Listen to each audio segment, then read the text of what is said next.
আল্লাহর মাফ করার লোকের অভাব নাই। হজ্জে বাইতুল্লাহ শক্তি দেখলে, আচ্ছা ভাই, হজ্জে বাইতুল্লাহর সাথে শক্তি থাকার শর্ত আছে না নাই? দুনিয়ার সবকিছু বাদ দিলাম, কোন মুমিন যদি যেই কাম আল্লাহ এই কামটা নবী করতে পারে মনে করে, এই লোকেরও ঈমান বাদ দিলাম। হুজুর হিসাব বুজুর্গ ওলি গাউস কুতুবিটা বাদ, নবী ভারে মনে করলো শেষ। পরিবার আপনার আপনার কামাই লক্ষ কোটি টাকা নষ্ট করছে, আপনি হয়তো না করছেন, গোসা করছেন, এই করছেন, সেই করছেন, গালি দিচ্ছেন, শেষ হয়েছে। কিন্তু আপনার হকের জায়গায় যদি সামান্য ডিস্টার্ব হয়, এই হিসাব হইলো এই বউর সাথে সংসার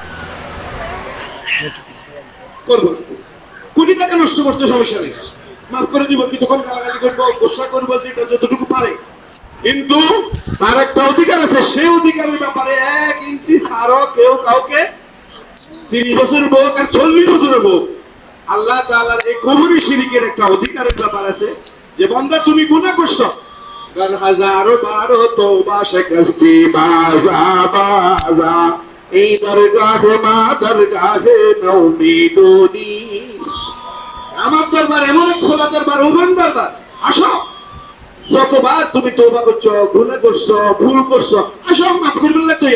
কিন্তু ওভার শিরক নিয়ে কোরআন শরীফে আয়াত আছে, আল্লাহ বলে যে ইন্নাল্লাহা লা ইয়াগফিরু আন ইউশরাকা বিহি ওয়া ইয়াগফিরু মা দুনা যালিক, যে আল্লাহ শিরক বা কুফর কখনো মাফের যোগ্য নয়। কিছুই জানেন না, কিন্তু ঈমান বরাবর যেটা ঈমানের কথা আছে, আপনি অনেক গুনাহ করছেন, আপনি মাফের যোগ্য, আমি মাফের অযোগ্য, কারণ আমার পাপের মধ্যে শিরক আছে, আপনার পাপের মধ্যে কি নাই? শিরক নাই। শিরক এবং বেদাত এমন এক মহামারী, আল্লাহ আমাদেরকে ইসলামটাকে যেমনি যেটা যেমনি আসছে এইভাবে বোঝার তৌফিক দান করুন। আমি শুরুর কথা থেকে কথাটা বলতেছিলাম যে আল্লাহ পাক একটা ফরজ আমাদের উপর করছে, হজ্জে বাইতুল্লাহ শক্তি দেখলে, আচ্ছা ভাই, হজ্জে বাইতুল্লাহর সাথে শক্তি থাকার শর্ত আছে না নাই? এই শক্তিটা কিটা? শারীরিক শক্তি, আর্থিক শক্তি, নিরাপত্তার শক্তি, সব। কালকে গরমে বেশ কিছু মানুষ মারা গেছে, গরমের আজকেও গরম প্রায় ওই পর্যায়ে। এখন যদি সৌদি মুফতিরা বলে যে না তোর এখন দেখি না, আপনাকে এটা মানা রাখতে হবে। আমি হজ করা দিছি, আমার মারে 7 লাখ টাকা খরচ, বউরে 10 লাখ টাকা খরচ করে করা দিছি, বোনের পয়সা খরচ করে করা দিচ্ছি। আরে ভাই, আমার দায়িত্ব ছিল, এটার থেকে বড় দায়িত্ব ছিল ফরজের সীমা কতটুকু এটা বোঝা কথা। এটা ফরজ 1 ইঞ্চি এখান থেকে সরবে কোনো উপায় তোমাকে আল্লাহ দেয় নাই। সুতরাং এটা যদি করতাম আমি এখানে তুলো সব বেশি পাইতাম। আপনাদের কাছে, সবার কাছে ভাই, পৃথিবীতে আল্লাহ মাফ করবেন না 1000 কোটি মানুষ আছে, এখনো পৃথিবীতে 800 কোটি মানুষ। 900 কোটি? আমার যদি আমি আর যে কাসিয়ত আমার মাফ না করলে আল্লাহ খ্রিস্টানের ঈমান দিয়ে মাফ করতে হয় কি হেতর ইহুদির আল্লাহ রাসূলের পক্ষ না তার বিরোধী ইবলিসের পক্ষ? এইটা আপনাকে কার্যক্রম কর্মের মাধ্যমে প্রমাণ করিতে হইবে। আমি দাদার, আমি হজ করিয়া, আমি মসজিদ বানাইছি, আমি মাদ্রাসা বানাইছি, কিন্তু পক্ষনিতে আমি ইসলামের বিপক্ষে অবস্থান নিয়েছি, আর আমি কিচ্ছু করতে পারি না, কিন্তু পক্ষটা ইসলামের পক্ষে। দুটার মধ্যে কোনটা আমি বেশি পক্ষে? কারণ আপনারা জানেন রাসূলুল্লাহ সাল্লাল্লাহু আলাইহি ওয়াসাল্লামে হজ একবার দুইবারই আছে, ওমরা আছে প্রচুর পরিমাণে, কিন্তু আবু জাহলের হজ রাসূলুল্লাহ সাল্লাল্লাহু আলাইহি ওয়াসাল্লাম অনেক বেশি। আবু লাহাব, আবু তালেবের হজ উমরা রাসূলুল্লাহ সাল্লাল্লাহু আলাইহি ওয়াসাল্লাম অনেক বেশি। কিন্তু হজে উমরা ওনারে কি মর্যাদাবান বানাইছে না ভাগেনা আলা বানাই দিছে? তার মানে হজ উমরা যতক্ষণ সঠিক পথে হবে না, যত বেশি হইব কারবার হবে না।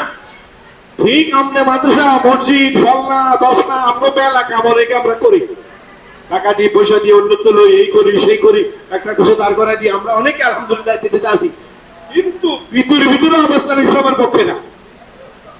আল্লাহর রাস্তে আমরা হজ করতে আসছি, আল্লাহ এতটুকু নিয়ে আসছে, দয়া করে আমরা মতো মানুষ যদি ইসলামের পক্ষে না যায়, তাহলে হাজী সাহেব হইয়াও যদি ইসলামের পক্ষে দেখতে না পারি, আমরা তো নাকি কোয়াল খারাপ করে মানুষ হবে না। আমরা আসছি হজ করতে আসছি, তার মানে ইসলামের অনেকটা মত আমরা অগ্রসর হয়ে আসছি। অনেক কষ্টের ব্যাপারে কষ্টটাতে আসছি, এমন এক জায়গা পালন করতে আসছি যে জায়গার ব্যাপারে আল্লাহ নবী বলছে মহিলাদের জিহাদ হইল হজ এবং উমরা।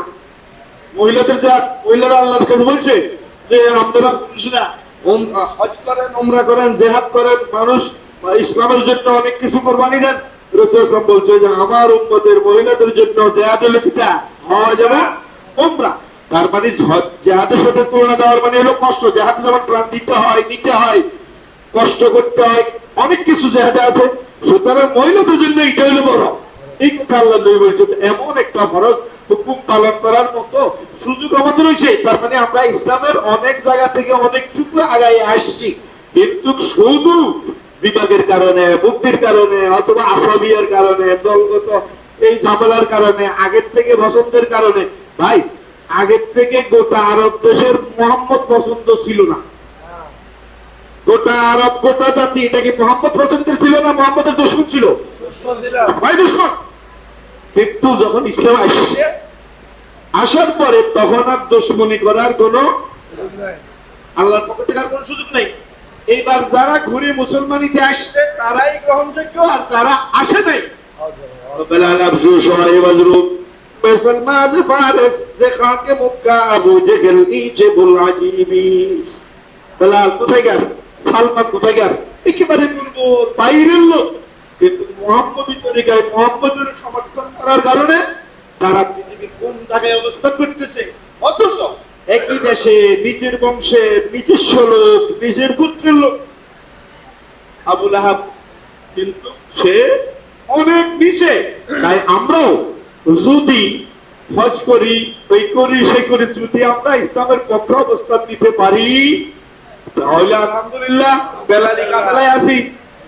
আর যদি কোনো কারণে আর এই আনুষ্ঠানিকতা আপনার পক্ষ বা বিপক্ষ না হলে এগুলির কোনো দাম নেই, এগুলির কোনো দাম নাই।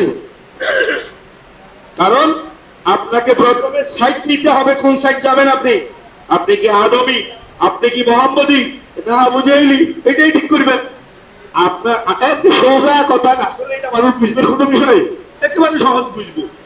আপনার কাছে একেবারে এই পরিমাণ টাকা লইয়া ব্যাংকে গেলেন, অ্যাকাউন্ট নাই, দিয়ে আসলেন ব্যাংকে, আপনার নামে কি 100 জমাইব? চুরি তরি করে গেলে কেউ লয়ে যাবো, অ্যাকাউন্টই নেই।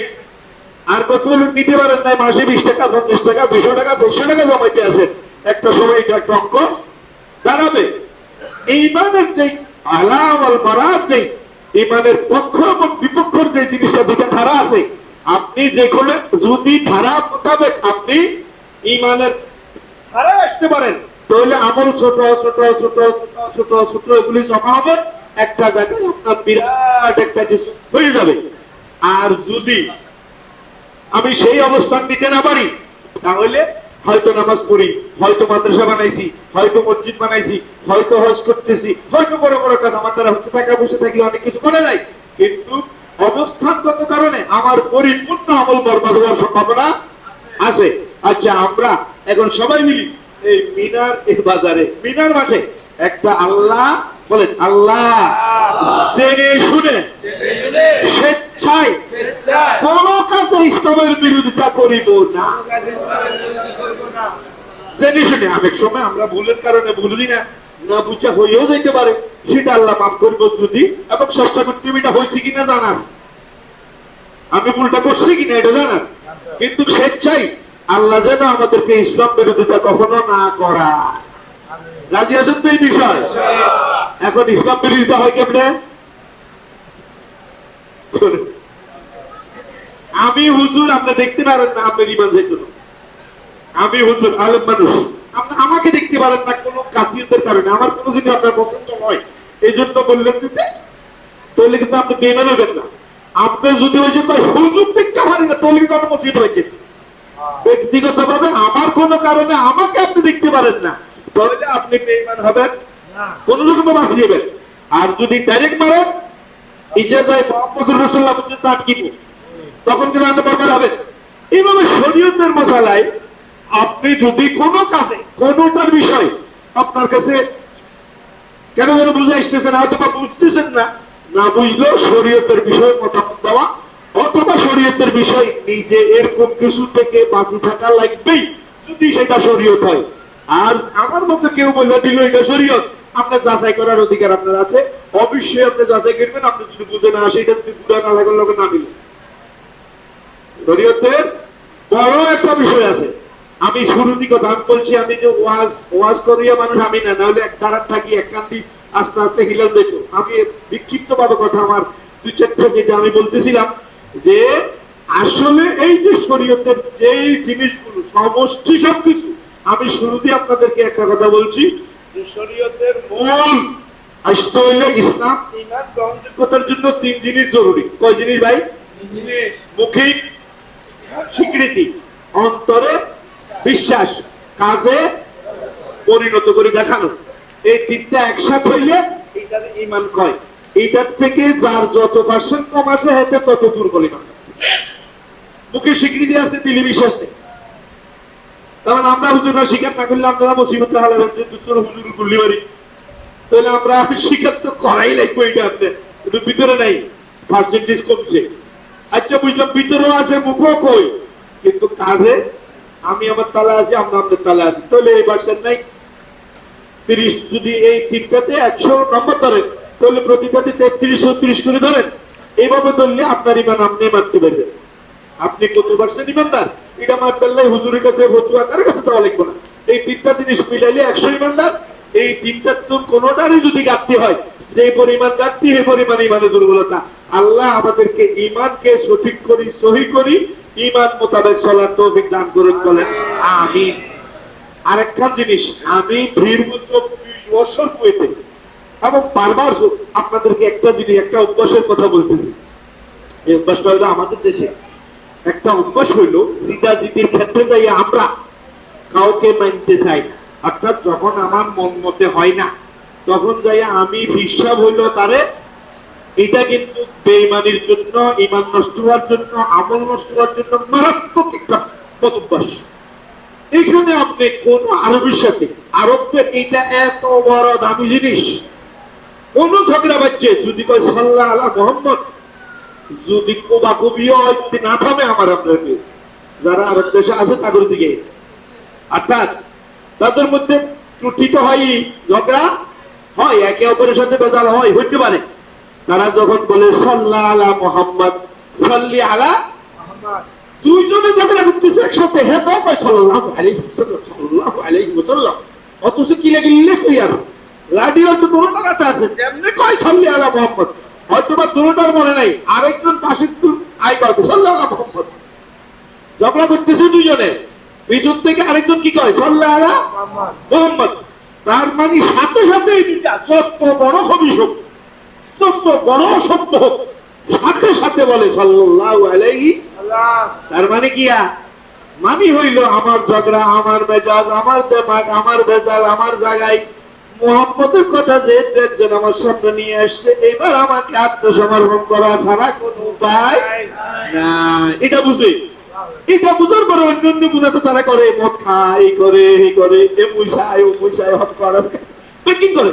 কিন্তু ঈমানের এই জায়গায় তারা মুহাম্মদের বানার ব্যাপারে বহুত আগাইয়া, গুণা তো মেলা করেন, কিন্তু এই বিষয়ে আগাইয়া। আচ্ছা আইয়েন, আর আমু দেশে আমরা হুজুররাও যদি একজন বাজি কোন বিষয় তর্কাতর্কি বাজছে, মুহাম্মদ যদি কই আইয়ে গুলি লা ইলাহা ইল্লাল্লাহ এত তো রাজি নেই, ঝগড়াতে কি থাকি আমরা তত থেকে আমি আল্লাহর ব্যবহার স্মরণ করে না, আমার মনে ধরে না। এদের মধ্যে আমাদের মধ্যে ঈমানি ক্ষেত্রে যাইয়া এমন কিছু বিষয় কি আছে, পার্থক্য আছে বড় বড়। আল্লাহ আমাদের সবাইকে ঈমানের ক্ষেত্রে নিজেকে আত্মসমর্পণ করাই দেওয়ার তৌফিক দান করুন, আমিন। কারণ আল্লাহ রাখলি ঈমানের ব্যাপারে সংজ্ঞা দিতে যাইয়া বলে মুসলমানি বাতাসানি আদাব এনানে খুতবা দস্তে আজদাদান। মুসলমানি কিরকম জানো? ওই যে একটা ঘোড়া রে যদি নাকে রশি লাগায় ভিসে একজন মানুষ সওয়ার হয়, এই ঘোড়ার নিজস্ব কোনো কিছু থাকে না। যদি হাতে ডান দিকে টানতে বামে হইলে সামনে হইলে, মুসলমানি হলো ইসলামের হাতে নিজের এটারে কি দাও, রশি লাগাই দাও। ইসলামের রশি আমার এখানে লাগাই দিছি। এবারে যদি ইসলাম আপনাকে বলে এটা হারাম, এটা হালাল, হালাল, এটা বেদাত, বেদাত, এটা নাফরমানি আপনাকে মানতে হবে। আর যদি আমার মাথায় বলে বাবা ইসলামের এইসব কইলো আমি আমার তালে আছি, ইদানিং আপনারা কতটুকু জানি না, একটা সময় আমরা তখন ছোট লেখাপড়া করতে গেছি, এক বেড়া মনে হয় সরকারি চাকরি করতো, তখন 50, 80 বা 90, 1 লাখ টাকা পাইছি। এই বেটারে সারা গোটা সমাজ তারে ঘৃণা করতো যে 1 লক্ষ টাকা সে ব্যাংকে রাখছে, ব্যাংকে রেখে ওখান থেকে সম্ভবত কিছু টাকা পায়, ওটা দিয়ে বুড়া চলে হাজি সাহেব মানুষ। আমি নাম বললেও দক্ষিণ অঞ্চলের মানুষ চিনবেন। এই আজিটারে মানুষ কিনা করতো, আমরা ছোট আছিলাম, খেলাইতো, বুড়ো গরম হয়ে যেত, আব্বু মুরব্বীরা, ওস্তাদরা, শিক্ষকেরা অনেক সময় মনে করতো, আমরা ছাত্র ছিলাম, আচ্ছা একই গুণা সেই সময় আজকের থেকে 45 বছর আগে একই গুণা মাত্র 1 লক্ষ টাকা সুদের কারবারে লাগানোর কারণে গোটা এলাকার মানুষ ধরে কিনা করতো। আমরা শুধু হিসাবও জানি যে এই লোকটারে দেখতে পারে না মানুষ, মাত্র 1 লক্ষ টাকা সে ব্যাংকে রাখছে, অর্থাৎ ওই সুদ দিয়ে সে চলে। আচ্ছা ভাই, একজন এখন আমার মসজিদে, আমগো মসজিদে কতজন আছে কারবারি? কারবারি গুনাহ যখন হইতে থাকে, মানুষ যখন বরদাস্ত করি নাই, বড় গুনাহ দেখতে ছোট ছোট লাগে। এইটা আপনারা আরো সহজ করে বুঝবেন। একটা সময় এমন ছিল, আমরা যখন মাদ্রাসায় রাস্তা দিয়ে যাইতে কোনো সাত মানে টেলিভিশন আপনারা লাগাই দিই না, আমরা টেলিভিশন